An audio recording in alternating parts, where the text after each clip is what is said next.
Saludos cordiales, querido escucha. Te habla Cristian y esto es Llueve. El día de hoy daremos comienzo a la lectura de El dogma y ritual de la alta magia por Eliphas Levi. Y al finalizar, intentaremos descifrar sus más ocultos misterios mediante un detallado análisis de los símbolos y enigmas que se ocultan bajo el velo. Es mediodía en punto y esto es Llueve. El dogma, capítulo 1, el recipiendario. Cuando un filósofo ha tomado como base de una nueva revelación de la sabiduría humana este razonamiento, yo pienso, luego existo, ha cambiado en cierto modo la noción antigua del ser supremo. Moisés hace decir al ser de los seres, yo soy el que soy.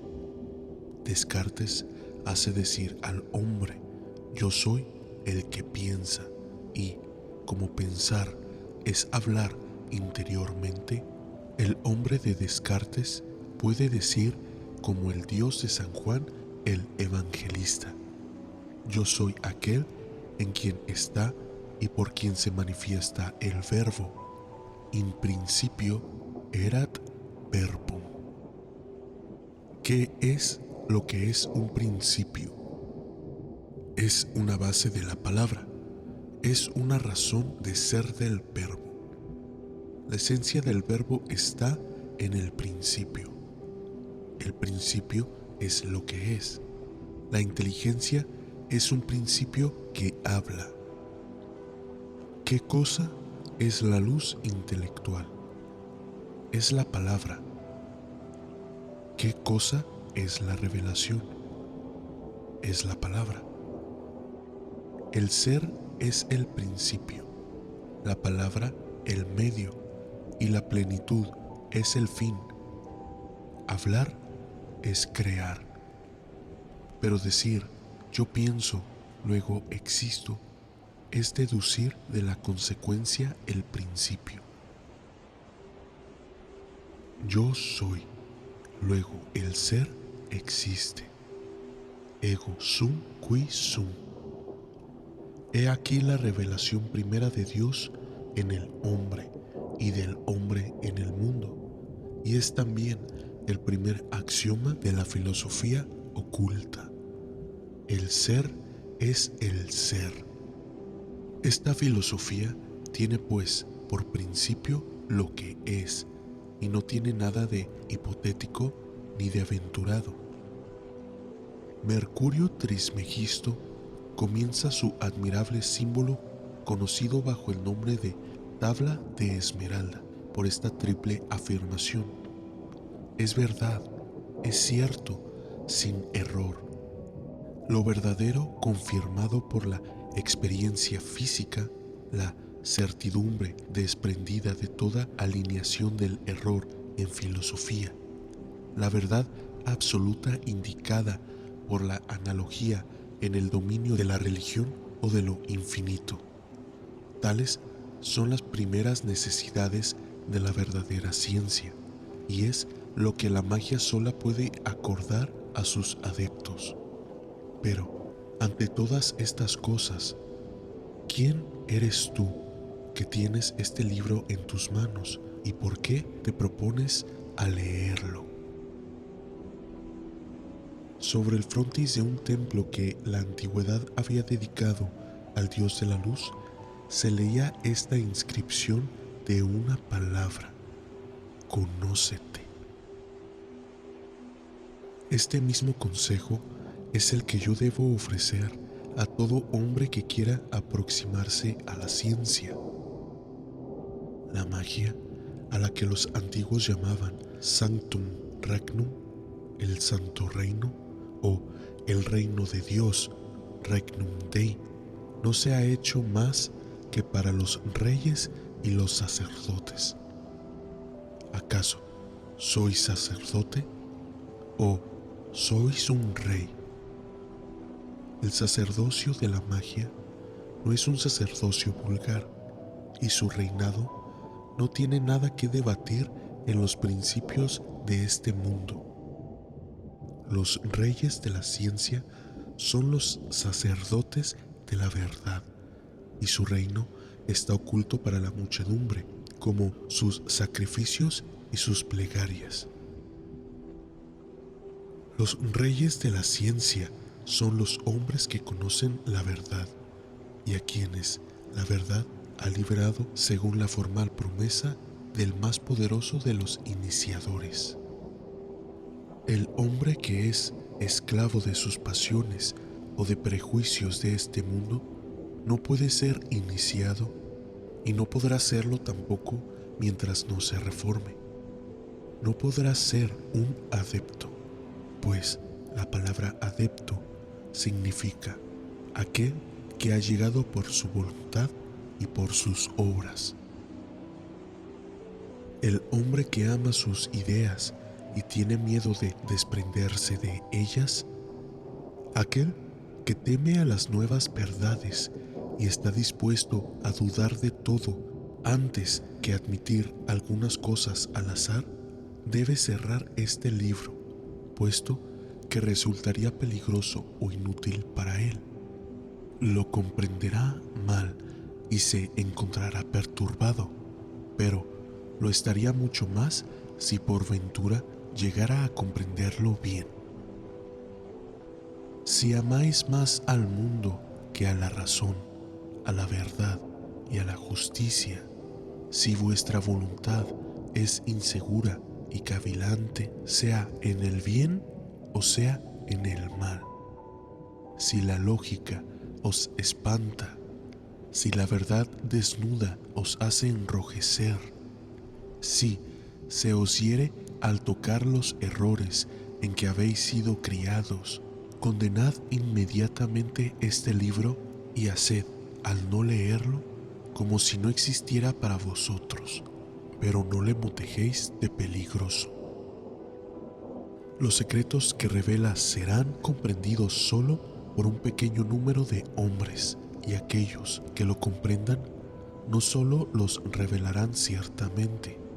Mostrar la luz a las aves nocturnas es ocultársela, puesto que las ciega y se convierte para ellas en algo más oscuro que las tinieblas. Hablaré pues claramente, lo diré todo, y tengo la firme confianza de que solo los iniciados o los que sean dignos de serlo lo leerán y comprenderán algo. Hay una verdadera y una falsa ciencia, una magia divina y una magia infernal, es decir, embustera y tenebrosa. Vamos a revelar la una y a desvelar la otra. Vamos a distinguir al mago del hechicero y al adepto del charlatán. El mago dispone de una fuerza que conoce. El hechicero se esfuerza por abusar de lo que ignora. El diablo, si está permitido emplear en un libro de ciencia esta palabra despreciable y vulgar, se entrega al mago, y el hechicero se entrega al diablo. El mago es el soberano pontífice de la naturaleza. El hechicero no es otra cosa que el profanador de la misma. El hechicero es al mago lo que el supersticioso y el fanático al hombre verdaderamente religioso. Antes de ir más lejos, definamos claramente lo que es la magia. La magia es la ciencia tradicional de los secretos de la naturaleza que nos viene de los magos. Por medio de esta ciencia, el adepto se encuentra investido de una omnipotencia relativa y puede operar superhumanamente, es decir, de una manera que no está al alcance de los demás hombres.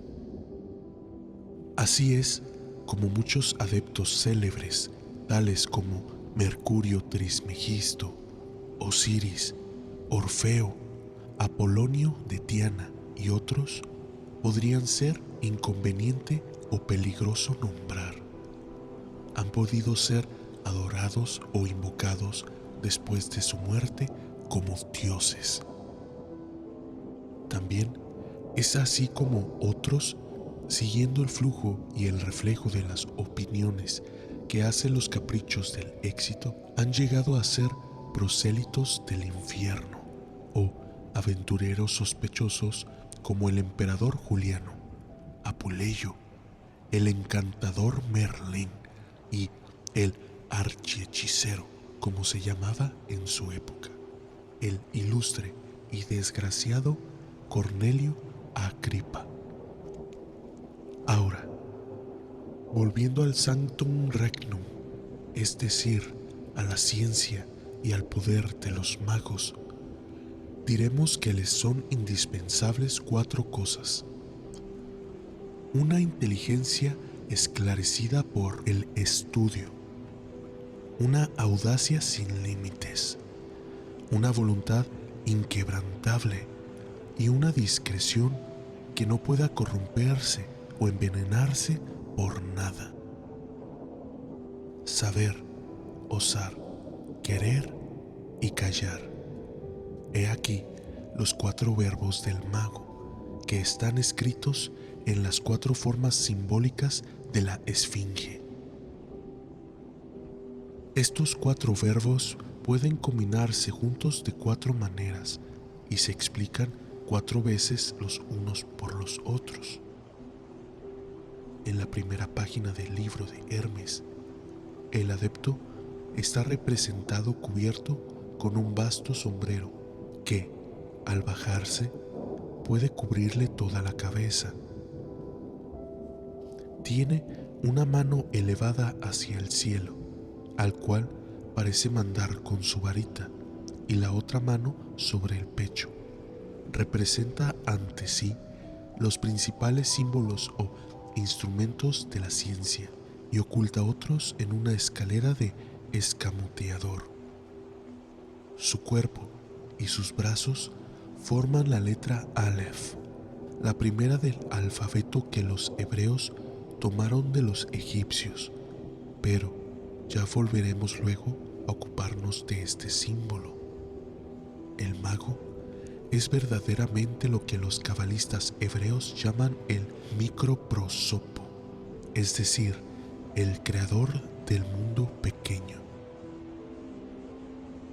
Siendo la primera ciencia mágica el conocimiento de sí mismo, también la primera de todas las obras de la ciencia, la que encierra todas las demás y la que es el principio de la gran obra, viene a ser la creación de sí mismo.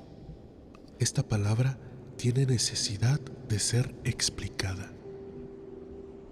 Siendo la razón suprema el único principio invariable y, por consiguiente, imperecedero, puesto que el cambio es lo que nosotros llamamos la muerte, la inteligencia que se adquiere fuertemente y se identifica de algún modo a este principio se hace por lo mismo invariable y, por consiguiente, inmortal. Se comprende que, para adherirse invariablemente a la razón, es decir, haberse independizado de todas las fuerzas que producen por el movimiento fatal y necesario de las alternativas de la vida y de la muerte, sabe sufrir, abstenerse y morir. Tales son, pues, los primeros secretos que nos colocan por encima del dolor, de las angustias sensuales y del miedo a la nada. El hombre que busca y encuentra una muerte gloriosa tiene fe en la inmortalidad, y toda la humanidad cree en él, con él y por él, porque ésta le eleva altares o estatuas como signo de vida inmortal. El hombre no se hace rey de los animales más que domándolos o domesticándolos, pues De otro modo sería su víctima o esclavo. Los animales son, pues, la figura de nuestras pasiones. Estas son las fuerzas instintivas de la naturaleza. El mundo es un campo de batalla en donde la libertad disputa con la fuerza de la inercia, oponiéndola a la fuerza activa. Las leyes físicas son las muelas de las que tú serías el grano si no sabes ser el molinero. Estás llamado a ser rey del aire, del agua, de la tierra y del fuego. Pero para reinar sobre esos 4 animales del simbolismo, es preciso vencerlos y encadenarlos. Aquel que aspira a ser sabio y a conocer el gran enigma de la naturaleza debe ser el heredero y el expoliador de la esfinge. Debe tener la cabeza humana para poseer la palabra, alas de águila para conquistar las alturas, el trasero del toro para labrar las profundidades y las garras del león para abrirse camino a la derecha y a la izquierda y adelante y atrás. Tú, que quieres ser iniciado, ¿eres un sabio como Fausto? ¿Eres impasible como Job? No, no lo eres. ¿Es así? Pues puedes serlo si quieres. ¿Has vencido a los vagos torbellinos de ideas vagas e inclaras? ¿Eres hombre sin indecisión y sin caprichos? ¿No aceptas el placer más cuando quieres y no quieres, sino cuando debes? ¿No eres siempre así? Pues todo eso puede ser así si tú lo quieres. La esfinge no solamente tiene una cabeza humana, también tiene senos de mujer. ¿Sabes tú resistir a los atractivos de la mujer? No. ¿Y a qué ríes y al responder te jactas de tu debilidad moral para glorificar, para ensalzar en ti al propio tiempo la fuerza vital y material? Pero dejémoslo tal cual es y sepamos únicamente si es tu maestro o tú puedes ser el suyo. Él solo puede verdaderamente poseer la voluptuosidad del amor que ha vencido al amor de la voluptuosidad. Poder usar y abstenerse es poder 2 veces. La mujer te encadena por tus deseos. Sé dueño de tus deseos y tú encadenarás a la mujer. La mayor injuria que se puede hacer a un hombre es llamarle cobarde. Ahora bien, ¿quieres ser un cobarde? Cobarde es el que no tiene cuidado de su dignidad moral a causa de obedecer ciegamente los instintos naturales.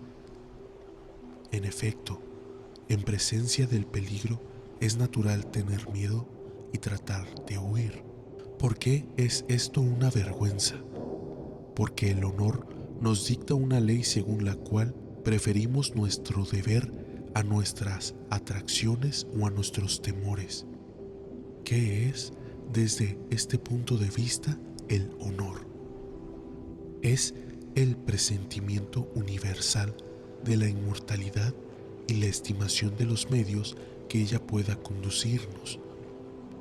La última victoria que el hombre puede alcanzar sobre la muerte es la de triunfar del gusto de la vida, no por desesperación, sino por una más elevada esperanza que está encerrada en la fe, por todo lo que es bello y honesto, debido al consentimiento de todo el mundo. Aprender a vencerse es aprender a vivir. Las austeridades del estoicismo no eran sino una vana ostentación de la libertad. Ceder a las fuerzas de la naturaleza es seguir la corriente de la vida colectiva, es ser esclavo de causas secundarias. Resistir a la naturaleza y dominarla es hacerse una vida personal imperecedera, es franquear las virtudes de la vida y de la muerte.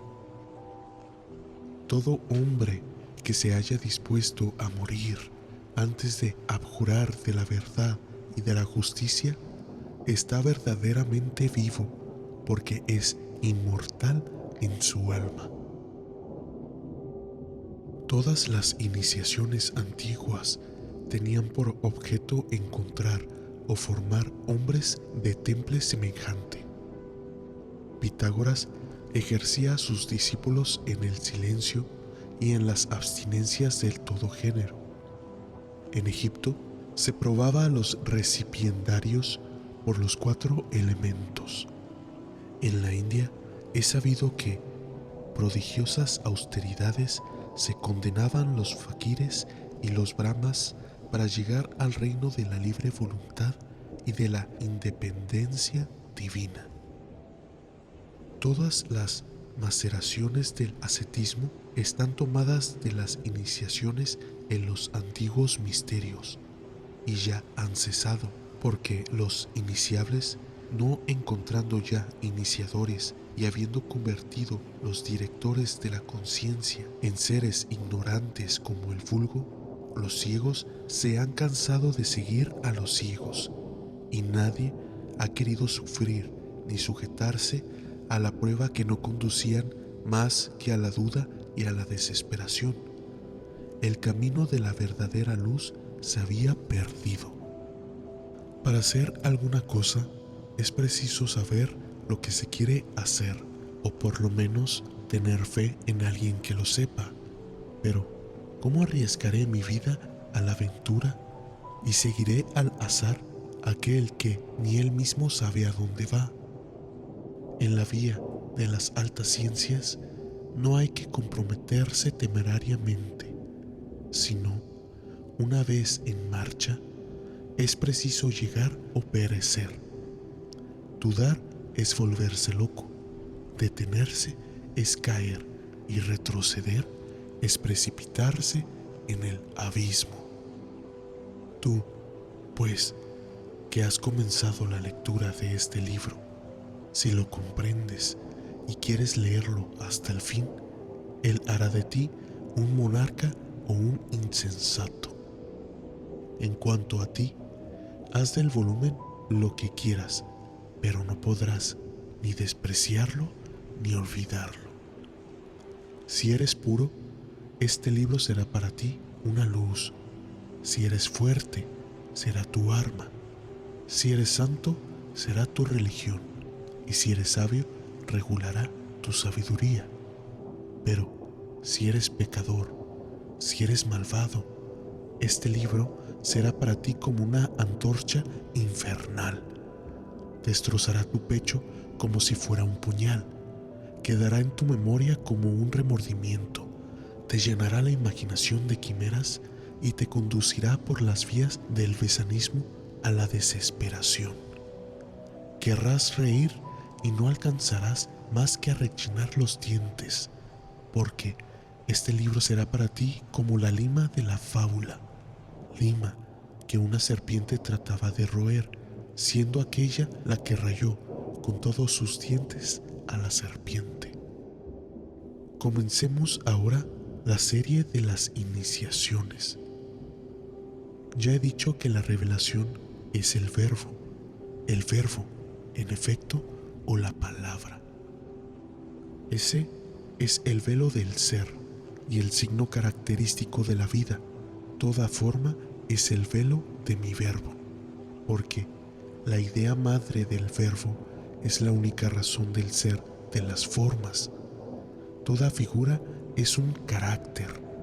Todo carácter pertenece y retorna a un verbo. Por esta razón, los antiguos sabios, de los que Trismegisto era el órgano, formularon su único dogma en estos términos: Lo que está encima es como lo que está debajo, y lo que está debajo es como lo que está encima. En otros términos, la forma guarda proporción con la idea. La sombra es la medida del cuerpo calculada en su relación con el rayo luminoso. La vaina es tan profunda como el largo de la espada. La negación es proporcional a la afirmación. La producción es igual a la destrucción en movimiento que se conserva en la vida, y no hay un solo punto en el espacio infinito que no sea el centro del círculo, cuya circunferencia se agrada y retrocede indefinidamente en el espacio. Toda individualidad es, por tanto, indefinidamente perfectible, puesto que el orden moral guarda analogía con el orden físico, y porque no se podría concebir un punto que no pueda dilatarse, agrandarse y lanzar rayos en un cerco filosóficamente infinito. Lo que puede decirse del alma entera, se puede decir también de cada una de las facultades del alma.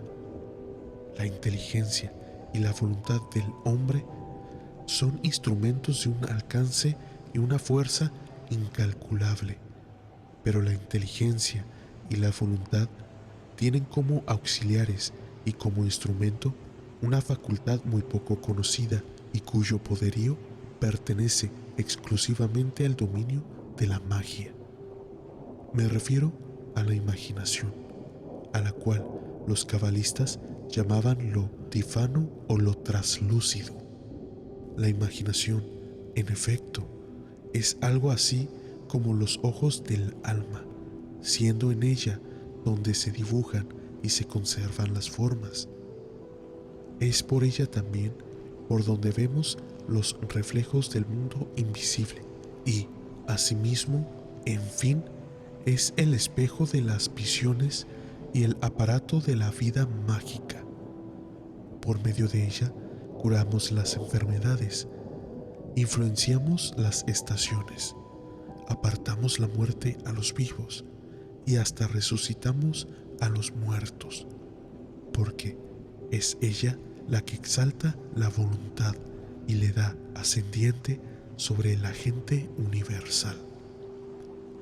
La imaginación determina la forma del hijo en el seno de la madre y fija el destino de los hombres, da alas al contagio y dirige a los combatientes en el campo de batalla. ¿Estáis en peligro en un combate? Pues consideraos invulnerables como Aquiles y lo seréis, dice Paracelso. El miedo atrae las balas en la guerra, en tanto el valor las hace desviar o retroceder. Ya se sabe que los amputados se quejan con frecuencia de los miembros que ya no poseen. Paracelso operaba sobre sangre viviente, medicamentado el resultado de una sangría. Curaba los dolores de cabeza a distancia, operando sobre cabellos cortados. Se había anticipado en muchos para la ciencia acerca de la unidad imaginaria y la solidaridad del todo o de las partes, teorías todas, o más bien conjunto de todas las experiencias de nuestros más célebres magnetizadores. Por esto, sus curaciones eran maravillosas, milagrosas, y mereció que se agregara a su nombre el de Aureola Paracelso, agregándole todavía el epíteto de divino. La imaginación es el instrumento de la adaptación del verbo. La imaginación aplicada a la razón es el genio. La razón es una, el genio es uno en la multiplicidad de sus creaciones. Hay un principio, hay una verdad, hay una razón y hay una filosofía absoluta o universal. Lo que está en la unidad considerada como principio retoma a la unidad considerada como fin. Uno está en uno, es decir, todo está en uno. La unidad es el principio de los números y es también el principio del movimiento y por consiguiente de la vida. Todo el cuerpo humano se resume en la unidad de un solo órgano, que es el cerebro. Todas las religiones se resumen en la unidad de un solo dogma, que es la afirmación del ser y de su igualdad a sí mismo, que constituye su valor magnético. No hay más que un solo dogma en la magia, y helo aquí. Lo visible es la manifestación de lo invisible, o lo que, en otros términos, el verbo perfecto está en las cosas apreciables y visibles, en proporción exacta con las cosas inapreciables para nuestros sentidos e invisible para nuestros ojos. El mago eleva una mano hacia el cielo y baja la otra hacia la tierra y dice: ahí arriba la inmensidad y ahí abajo toda la inmensidad. La inmensidad igual a la inmensidad. Esto es verdad en las cosas visibles como lo es en las invisibles. La primera letra del alfabeto de la lengua sagrada es Aleph. Esta representa a un hombre que eleva una mano hacia el cielo y baja la otra hacia la tierra. Esta es la expresión del principio activo de todas las cosas. Es la creación en el cielo correspondiente a la omnipotencia del verbo aquí abajo. Esta letra es, por sí sola, un pentáculo, es decir, un carácter que manifiesta la ciencia universal. La letra Aleph puede suplir a los signos sagrados del macrocosmos y del microcosmos. Explica el doble triángulo masónico y la brillante estrella de 5 puntas, porque el verbo es uno y la revelación es una sola. Dios, dando al hombre razón, le ha dado la palabra y la revelación en múltiples formas, pero una en su principio, y está completa en el verbo universal, intérprete de la razón absoluta. Esto es lo que quiere decir la palabra tan mal comprendida catolicismo, que el lenguaje hierático moderno significa infalibilidad. Lo universal en razón es absoluto y lo absoluto es infalible.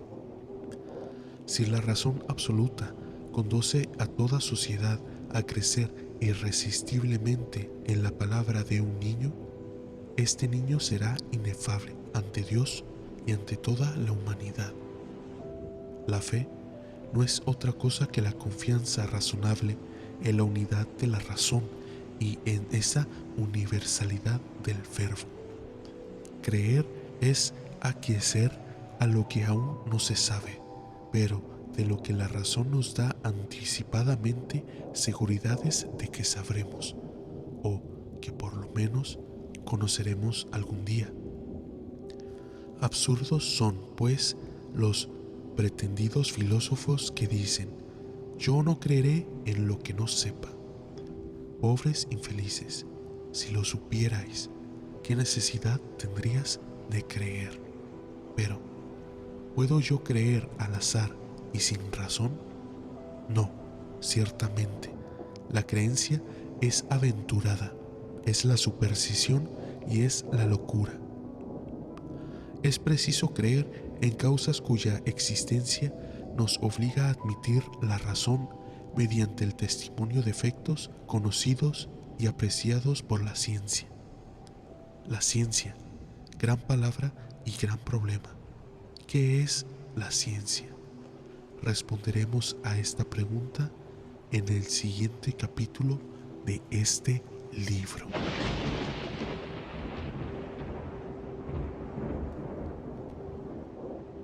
Esto fue el primer capítulo de El dogma y ritual de la alta magia, el recipiendario.